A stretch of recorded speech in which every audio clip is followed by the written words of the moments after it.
pelo fogo, curando todo meu ser. Confio em ti.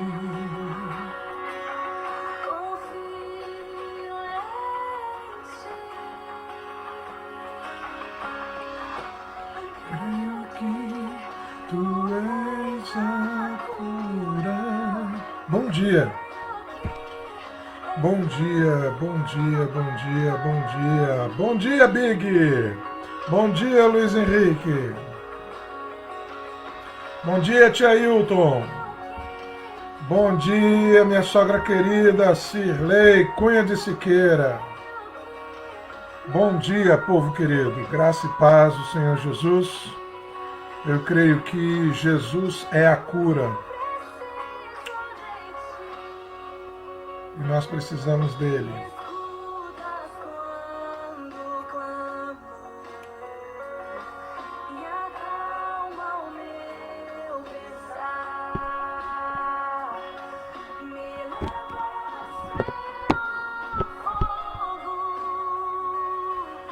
Melhorou, Luiz Henrique?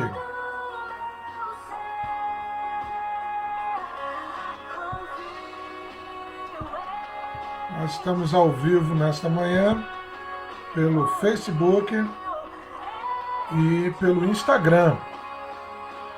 Bom dia, Priscila. Sejam bem-vindos. Hoje, quarta-feira, dia 3 de junho de 2020. Alguns probleminhas técnicos aí com o Facebook me atrasaram um bocadinho. Eu acho que o Facebook tem alguma coisa contra as minhas lives. Volta e meia ele está de alguma forma me perseguindo. Mas bom dia, Sandrinha. Saudade de vocês, povo querido. Deus abençoe. Uma excelente quarta-feira. Nada é impossível. Nada é impossível para o Senhor. As impossibilidades, elas estão no nosso campo. As impossibilidades estão no nosso terreno, na nossa área, do nosso lado. Do lado do Senhor não há impossibilidades. Vamos orar? Vamos começar nessa manhã orando. Eu te convido onde você está, a fechar os seus olhos, curvar a sua cabeça, a compartilhar antes da oração. Já compartilhe essa live e aí mais pessoas podem assistir e também ser abençoadas nesta manhã. Então compartilhe ou convide, transforme essa live numa sala de vídeo do seu Facebook e vamos juntos trazer mais pessoas para nessa manhã refletirmos sobre a palavra de Deus. Eu quero falar sobre um texto que está no Evangelho de Marcos, no capítulo 9. Oremos. Nosso Pai Celestial, no nome de Jesus Cristo, nós queremos, ó Deus, nesta manhã, mais uma vez, te louvar. Queremos bendizer o teu santo nome, queremos te glorificar, queremos agradecer e engrandecer ao Senhor. Queremos confessar diante do Senhor que somos, sim, miseráveis pecadores, somos dependentes do Senhor, nos submetemos à sua vontade, nos colocamos debaixo da tua potente mão e diante do Senhor olhamos para ti, os nossos olhos estão voltados para o Senhor, nós estamos com os nossos olhos fitos no Senhor, aguardando o seu agir, o seu mover a nosso favor. E no nome de Jesus, queremos, ó Deus, glorificar ao Senhor na ciência de que tudo está no teu controle e de que o Senhor é um Deus bom, é um Deus de amor, é um Deus de compaixão, é um Deus de misericórdia. Tu és riquíssimo em misericórdia, contigo está o perdão para que tu sejas temido. E nesta manhã, nós nos aproximamos, ó Deus, do teu trono de graça, de glória, de poder, de majestade, de autoridade, humildemente, Senhor, com os nossos corações quebrantados, suplicando que o Senhor se manifeste através das nossas vidas, suplicando que o Senhor venha ao nosso encontro e nos abrace, nos acolha com misericórdias renovadas para conosco, com uma compaixão renovada para com as nossas vidas, que o Teu Espírito Santo venha encher a nossa alma, encher o nosso espírito, encher a nossa mente, nossos pensamentos, nossos sentimentos, nossos corações, e que possamos assim sermos cheios do Senhor e de Sua presença santa. Suplicamos, Pai, no nome de Jesus, que o Senhor venha nos abençoar, nos trazer a Sua santa proteção, nos trazer direção dos altos céus. Queremos estar na Tua santa vontade, queremos ser dirigidos pelo Teu Santo Espírito. Abençoe as nossas famílias, abençoe os nossos lares, abençoe aqueles que amamos, que queremos bem, a esposa, o esposo, os filhos. Abençoe o nosso lar. Nós dependemos do Senhor, do ar que respiramos, a vida que temos, e te agradecemos por esse dia de vida e te pedimos, conduz a nossa mente, o nosso entendimento na tua santa presença. Nos aperfeiçoe nesse dia, que nesse dia, como pai, como mãe, como filho, como cristão, como servos de Deus, possamos ser aperfeiçoados pelo teu agir nas nossas vidas, para a tua glória, para o teu louvor. Fique conosco. No nome de Jesus te pedimos. Amém, Senhor. Amém, Jesus. Graças a Deus. Como eu falei, eu quero nesta manhã ir contigo a um texto que está no Evangelho de Jesus Cristo, conforme escreveu Marcos. O Evangelho de Marcos, nesta hora, o capítulo de número 9 do Evangelho de Marcos.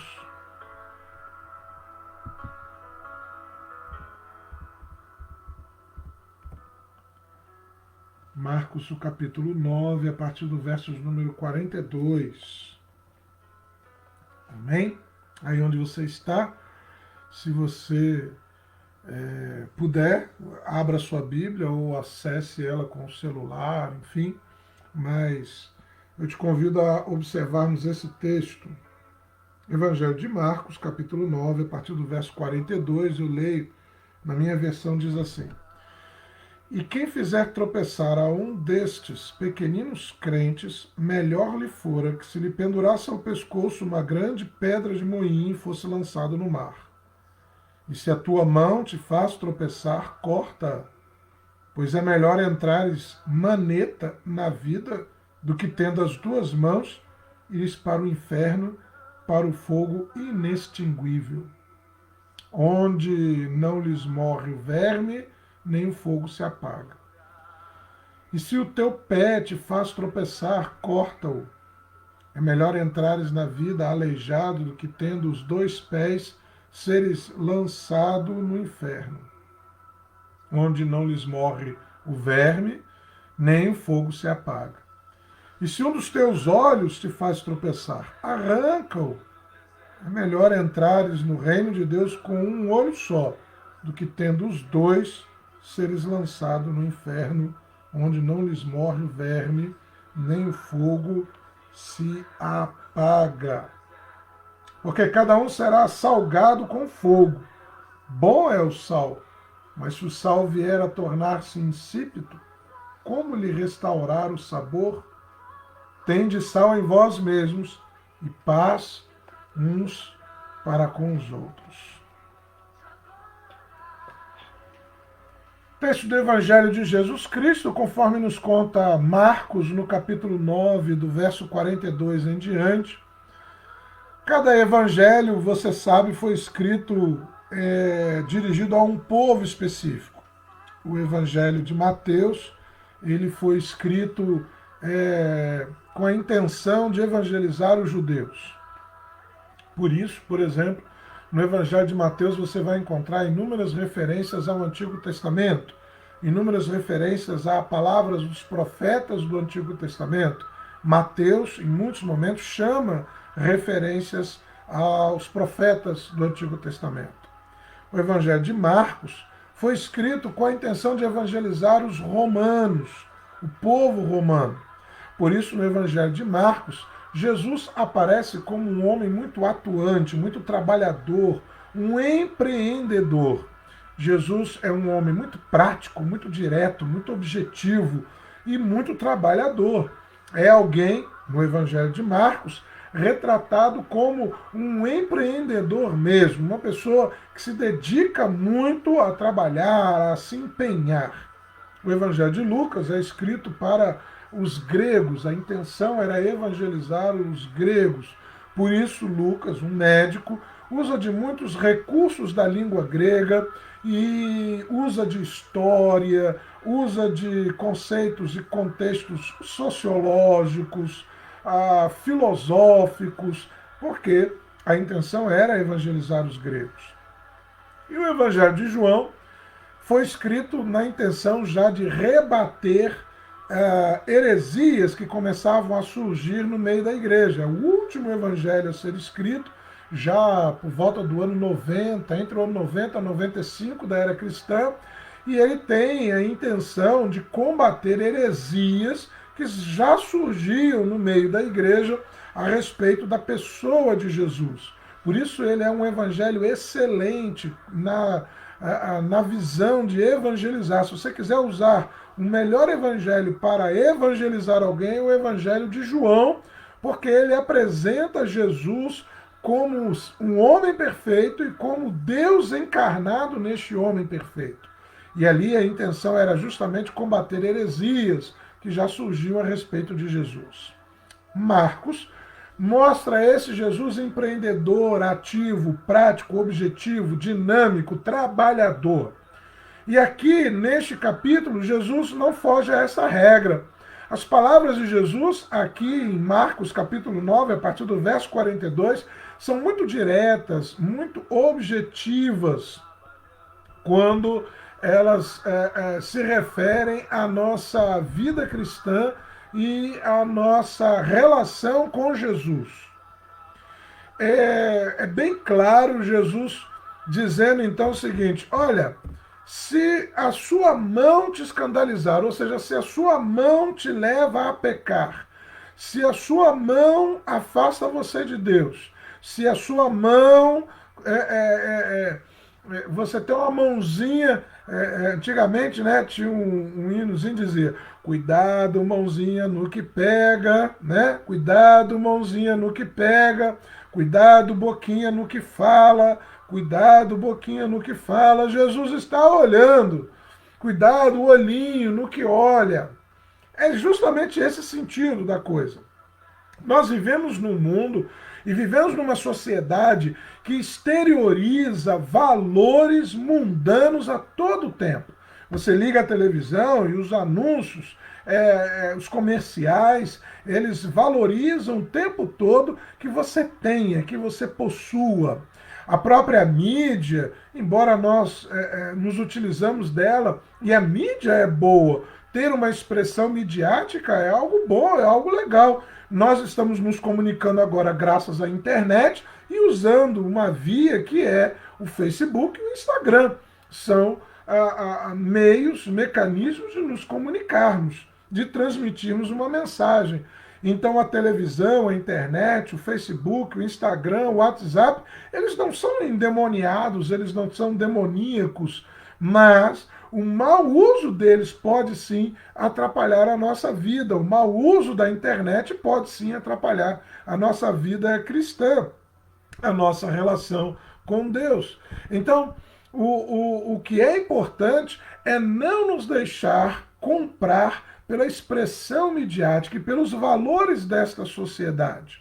Nós vivemos num mundo onde o que tem valor é o possuir. O carro que você tem, a roupa que você veste, a casa que você mora, não é isso? O celular, o que você tira do bolso. Já houve um tempo até que celular era carregado na cintura, lembra? Aquele Motorola Sauro, um tijolo do tamanho de um bonde, que você tinha uma capinha e pendurava ele aqui na cintura e era quase uma sacola, aquilo era quase uma bolsa, era quase uma mochila que você carregava na cintura e todo mundo via que você tinha um celular. E já houve um tempo em que ter um celular era a expressão da riqueza, a expressão do poder econômico na vida daquela pessoa.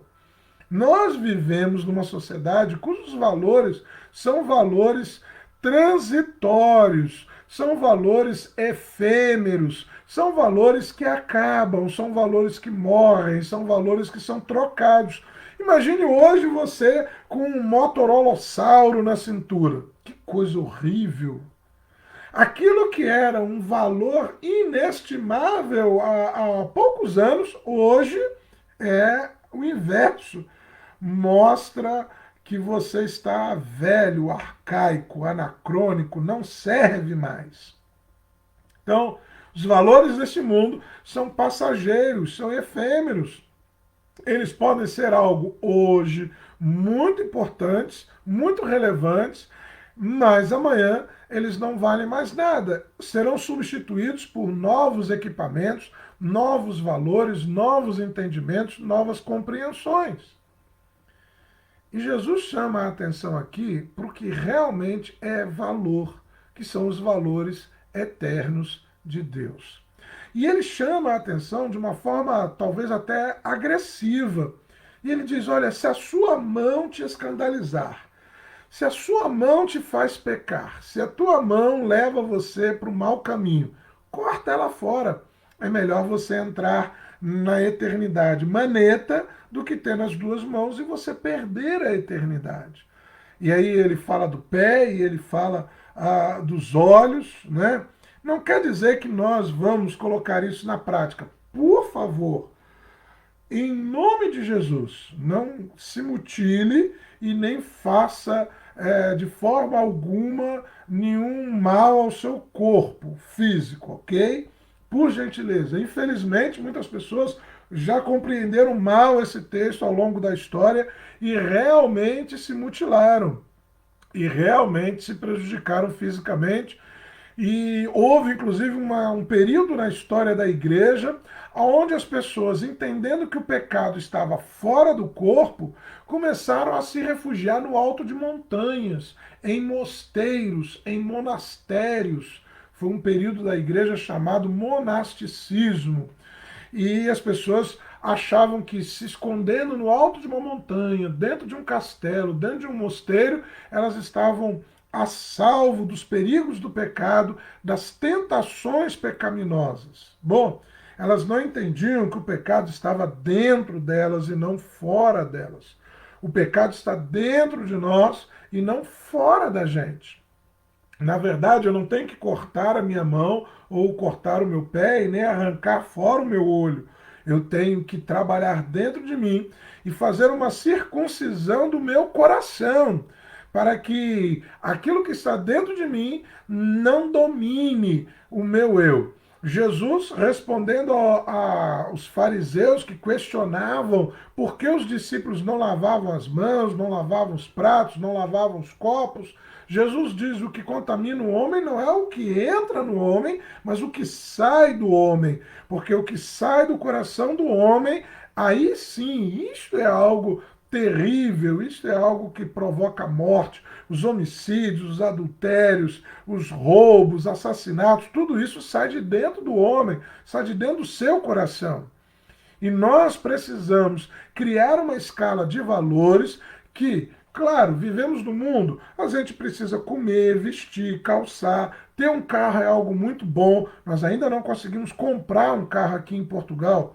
E ter um carro é algo muito bom. Ajuda muito a vida da gente, né? Facilita muita coisa. É algo que, num momento de apuro, soluciona muitas questões. Mas se eu posso ter um carro que resolva os meus problemas, por que é que eu quero ter um carro que aparente além da solução dos meus problemas? O que nós precisamos é compreender que os valores deste mundo são transitórios, eles acabam. Quando começou a pandemia aqui na Europa e chegou a Portugal no mês de março, uma das primeiras vítimas mortais do Covid-19 aqui em Portugal foi o presidente do Banco Santander em Portugal.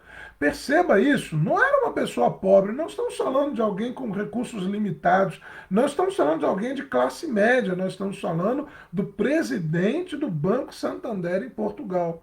Foi uma das primeiras vítimas fatais do Covid-19 aqui em Portugal. Alguém que tinha recursos financeiros, relacionamentos, amizades, como se diz, né, networking, para ir se tratar no melhor hospital do mundo.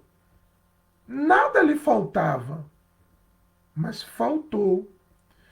E eu garanto a você que para onde ele foi, nenhum tostão dos muitos tostões que ele tinha, ele conseguiu levar.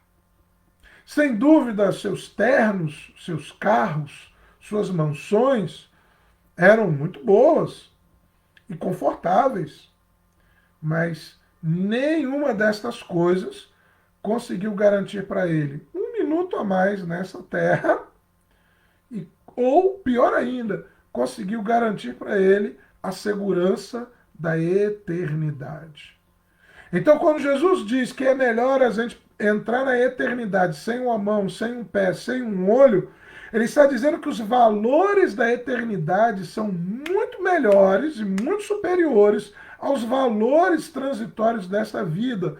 E que, portanto, nós temos que buscar abraçar e introjetar ou incluir no nosso coração ou absorver na nossa mente valores do reino de Deus.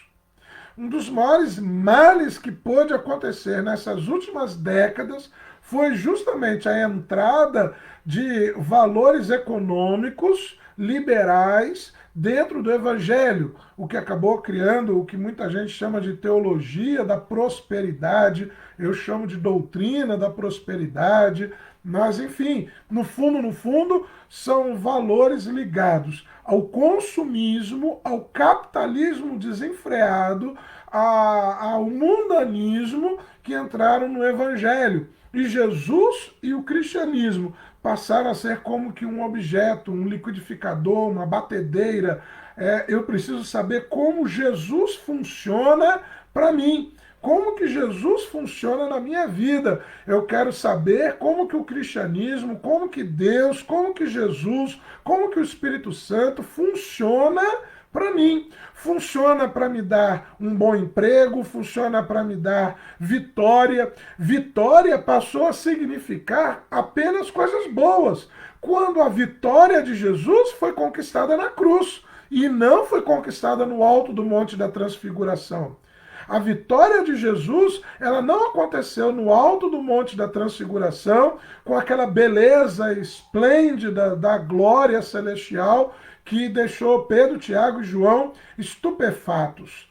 A vitória de Jesus aconteceu no alto do Monte do Gólgota, na cruz do Calvário, onde todos o ridicularizavam, cuspiam nele, o humilhavam, o chicoteavam, o faziam sofrer fisicamente, emocionalmente e espiritualmente.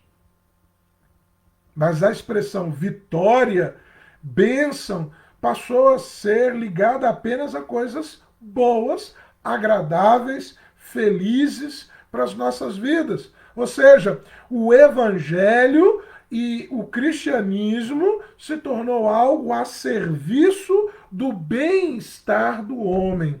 Se tornou algo voltado para a alegria, o prazer, o bem-estar físico do homem. É importante, meu irmão, minha irmã, nós relembrarmos que o Evangelho nos convida a morrer todos os dias.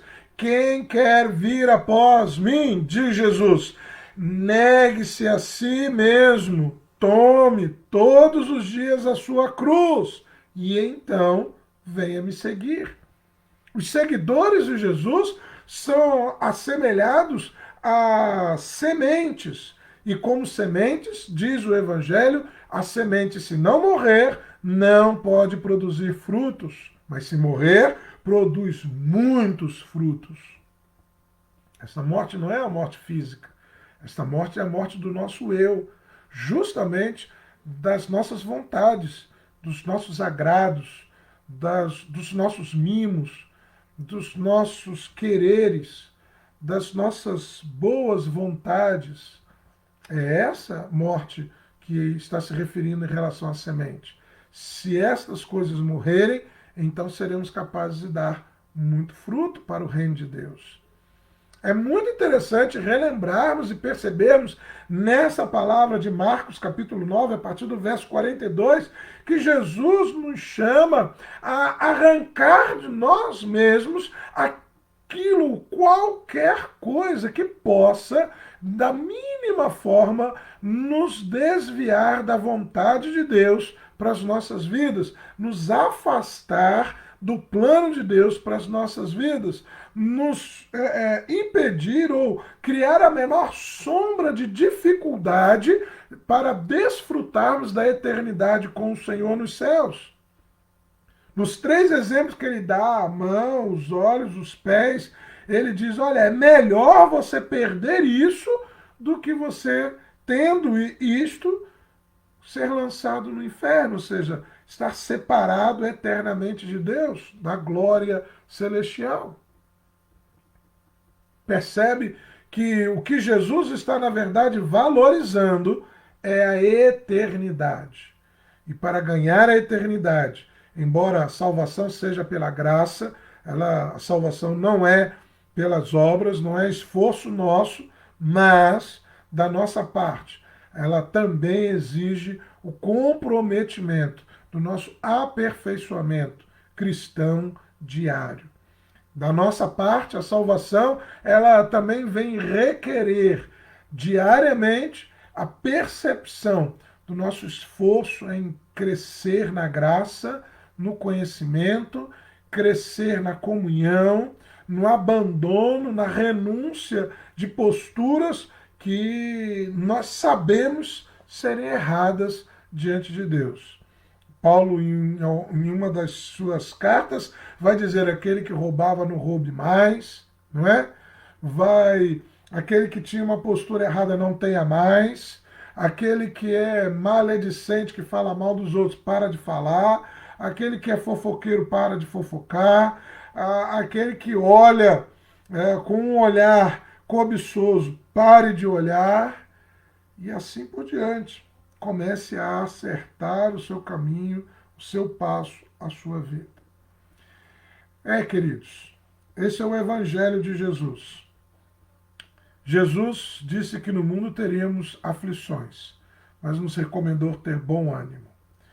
Não estamos neste mundo com a promessa de sermos agradados. Não estamos neste mundo com a promessa de sermos felicitados todos os dias. Mas estamos neste mundo com a promessa de sermos consolados todos os dias. Quando Jesus, lá no Evangelho de João, vai falar sobre a vinda do Espírito Santo, ele não diz, olha, eu vou enviar o Espírito alegrador, eu vou enviar o Espírito felicitador, eu vou enviar o Espírito que vai fazer vocês pularem de alegria todos os dias. Ele diz, eu vou enviar um Espírito que vai consolar vocês todos os dias. Só é consolado aquele que perde alguma coisa. Não existe consolo necessário para quem ganha alguma coisa.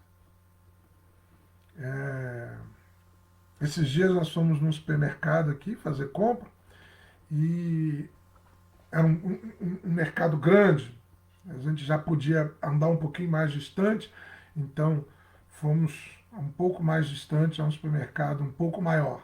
E tinha lá uma seção de brinquedos. E você então imagina Davi Miguel e Marcos Antônio na seção de brinquedos, eles ficaram enlouquecidos. E como os preços estão em euro, Então tinha lá 10, 9, 12, 15. E aí o Davi Miguel e o Marcos Antônio começaram a falar: olha, R$ 10 é baratinho, R$ 12 é baratinho, R$ 15 é baratinho. E aí eu tive que ah, decepcioná-los, né? E dizer: não, não, não, não, isso aí não é real, isso aí é euro. São 10 euros, são 12 euros, são 15 euros. Agora multiplique isso por 6, quase 7. Então nós estamos falando de mais ou menos R$ 70, R$ 100. E aí eles se assustaram. Marcos Antônio, então, né, regalou o olho assim, se assustou. Isso tudo? Eu disse, isso tudo. E você imagina que então eu tive que consolá-los, porque eles não ganharam o que eles estavam esperando ganhar. É mais ou menos isso, meu irmão, minha irmã. Quando Jesus diz que nós seríamos consolados, que viria o Espírito Consolador, em outras palavras, ele estava querendo dizer: olha, vocês vão perder algumas coisas, vão ter que abrir mão de algumas coisas, vão, de alguma forma, ter algumas tristezas e alguns dissabores, mas fiquem tranquilos. Eu estou com vocês todos os dias e vou também enviar um outro consolador, o Espírito da Verdade, que vai guiar vocês em toda a verdade. Que a gente possa se encher deste Espírito Santo, que é o Espírito Consolador, e possamos ser consolados de todas as nossas perdas, de tudo aquilo que por alguma razão tivermos que abrir mão para ter o Senhor, para ter a comunhão com o Senhor e para ter a certeza da nossa eternidade com o Senhor nos céus. Amém, queridos? Porque Jesus diz: olha, vale mais você perder essa mão, esse pé, esse olho, mas garantir que você estará na eternidade comigo nos céus. Então, se você tiver que renunciar a alguma coisa, abrir mão de alguma coisa, se aproprie deste Espírito que é o Consolador, para que o Senhor traga sobre a tua vida a alegria daquele que abre mão para ter algo muito maior, muito melhor, que é a presença, a unção, a paz, a glória do Senhor sobre as suas vidas. Que o Senhor te abençoe, que o Senhor te guarde, que o Senhor faça prosperar a obra dele na sua vida, em nome de Jesus. Vamos orar? Pai, em nome de Jesus, enche-nos deste Espírito Consolador. Enche-nos, Senhor, porque cada vez somos chamados mais e mais a renúncias pessoais e íntimas para abraçarmos ao Senhor, abraçarmos o seu plano, a sua vontade para as nossas vidas, abraçar o teu reino e o teu querer para o mundo neste tempo. E por isso nós precisamos sermos consolados pelo Senhor.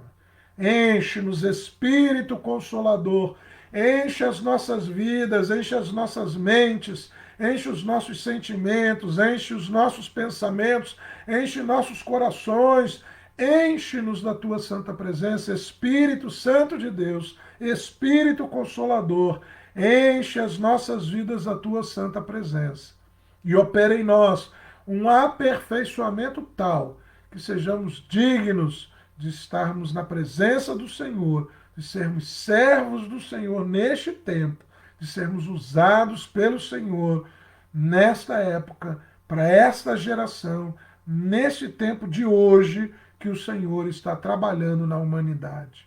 Fique conosco, nos ajude, perdoe os nossos pecados. Somos pecadores e carecemos do teu perdão todo o tempo sobre as nossas vidas. Renova-te para conosco em misericórdia, em compaixão e graça, e venha ao nosso encontro, agindo em nossas vidas, para a tua glória, para o teu louvor, em o nome de Jesus Cristo, nosso Redentor.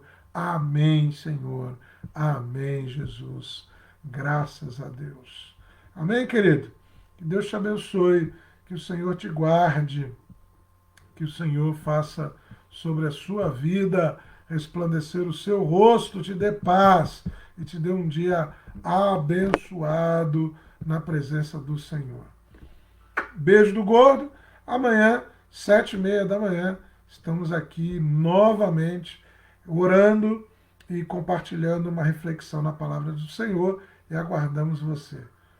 Boa quarta-feira, Deus te abençoe, Deus esteja contigo em todo este dia.